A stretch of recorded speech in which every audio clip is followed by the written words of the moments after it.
네, 오늘 첫 번째 신앙 카드는 절망에서 희망으로 이끄는 7가지 성경 말씀이라는 주제로 시작이 됩니다. 성경 말씀은 하느님과 인간의 관계 안에서 굉장히 많은 위로를 담는데요.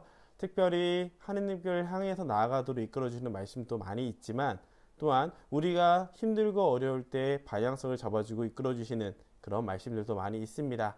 그래서 특별히 제가 찾았던 신앙카드에서는 이 7가지 말씀을 통해서 왠지 모르게 마음속에 위로를 받는 글들이 있었어요. 그래서 그거를 성경 구절을 하나씩 찾으면서 넣어 봤습니다. 그래서 이 카드 같은 경우는 인스타그램에서 굉장히 많은 사람들이 호응을 감사하다는 위로를 받았다는 메시지를 저한테 DM으로 보내주기로 했습니다. 첫 번째 시편 46장 11절에 있는 말씀인데요. 너희는 멈추고 내가 하느님임을 알아라. 네, 우리가 믿는 하느님이 어떠한 분이신지 우리는 사람은 감정을 가지고 있고 육체를 가지고 있기 때문에 어쩔 수 없이 내가 지금 처한 상황에서 내 감정에 휘둘리기가 쉽습니다. 하지만 하느님 안에서 그분이 나를 어떻게 인도해 주는지를 알고 있다면, 즉 과거로부터 이어오는 과정 안에서 하느님께서 나를 인도해 주고 계시다는 것을 기억한다면 우리는 아무리 힘든 상황이라도 혹은 감정이 격해지는 상황이라도 중심을 잃어버리지 않을 수가 있습니다. 그렇기 때문에 너희는 멈추고, 즉 잠시 멈춰서 나와 하느님과의 관계를 돌아보고 내가 하느님을 알아라. 내가 믿고 있는 주님께서 어떠한 분이신지를 깨달으라는 뜻이겠죠. 두 번째로 탈출기 14장 14절의 말씀인데요. 주님께서 너희를 위하여 쌓아주실 터이니 라는 말입니다. 이건 아마 모세가 여러 가지 상황에서 어려운 상황에서 주님께 의탁하는 모습을 보여주는 말씀이기도 한데요. 하느님께서는 우리가 바라는 모습대로 혹은 내가 원하는 방식대로 세상을 풀어주지는 않을 겁니다. 하지만 주님께서 내가 흔들리지 않도록, 내가 삶의 희망을 저버리지 않도록 유혹과 악과 싸워주고 계시다는 것을 항상 잊지 않으면 안 되겠죠. 그래서 하느님께서는 나와 함께 싸워주신다는 것, 그리고 내가 절망에 빠지거나 힘들 때에도 그분께서 우리와 함께 하신다는 걸 기억한다면 우리는 절망의 상황, 어려움의 상황에서도 희망으로 나아갈 수 있을 겁니다. 세 번째, 사무엘 상기 전기 12장 16절의 말씀인데요. 이제 여러분은 그대로 서서 주님께서 여러분의 눈앞에서 하실 이 큰일을 지켜보시오. 사실 우리는 열심히 달리다 보면 하느님이 우리에게 어떻게 섭리를 하시는지를 모를 때가 많이 있어요. 그럴 때 우리가 해야 될 것은 하나겠죠. 하느님께서 나에게 어떤 일을 해주시는지 지켜보고 깨닫는 겁니다. 만약 우리가 서 있지 않고 멈추지 않고 계속 움직인다면 우리의 발걸음에, 우리의 바쁨에, 우리의 열정에 치우쳐서 나에게 작용하시는, 섭리하시는 하느님을 보지 못할 수 있거든요. 또 재밌는 게 있어요. 눈앞에 작은 것들은 금방금방 이루어지지만 큰 것들, 정말 큰 것들은 내가 느끼지 못하게끔 변하기 시작합니다. 하지만 이런 걸 깨닫기 위해서는 멈춰 서서 하느님의 일을 보려고 하는 우리의 시선이 필요할 거예요.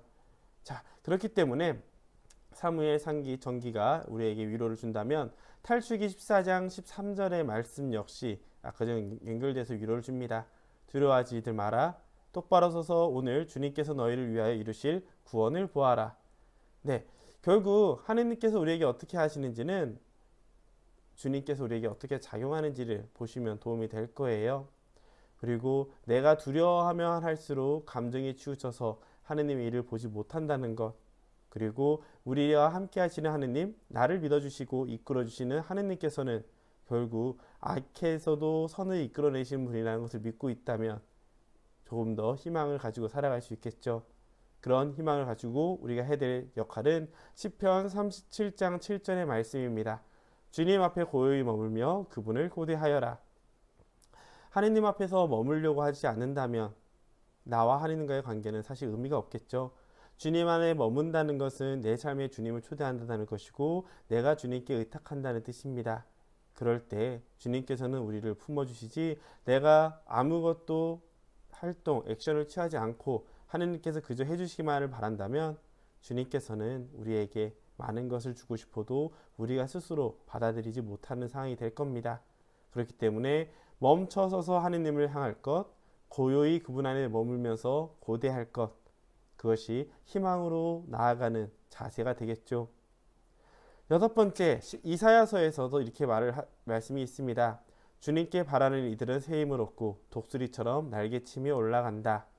네, 하느님께서 나와 함께 한다는 믿음이 있을 때 우리는 희망을 가질 수 있다고 했죠. 주님께서 우리를 구원해 주시고 이끌어 주신다는 희망이 있을 때 우리는 오늘 열정을 가지고 사랑의 행동을 할 수가 있습니다. 그렇기 때문에 독수리처럼 날개치며 올라간다는 것, 곧 하늘을 향해, 하느님을 향해 더욱 힘차게 나아갈 수 있을 겁니다. 절망에 빠지거나 멈춰 서 있을 때는 우리는 아무것도 하지 못할 거예요. 그래서 이사야서 26장 3절의 말씀처럼 한결같은 심성을 지닌 그들에게 당신께서 평화를 베푸시니 그들이 당신을 신뢰하기 때문입니다. 우리가 주님께 가지고 있는 희망이 어떤 희망인지, 또 그분 안에서 어떤 믿음을 가지고 오늘을 살아가야 되는지 생각하게 해주는 말씀이죠. 바로 이러한 말씀들을 기억할 때 우리는 절망에 빠지기보다는 희망을 가지고 나아갈 수 있을 겁니다.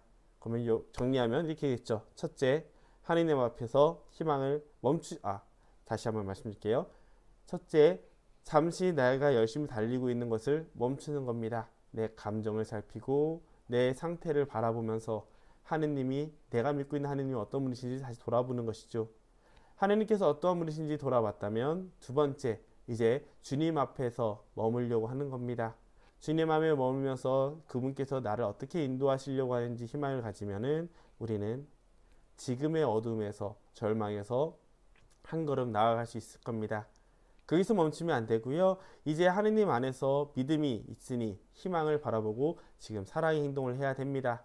그 행동을 할 때, 즉 하느님께 강한 희망을 가질수록 우리는 독수리처럼 치며 올라갈 수 있다는 것, 그리고 주님께서 우리에게 평화를 베푸신다는 굳건한 믿음으로 오늘을 살아갈 수 있습니다.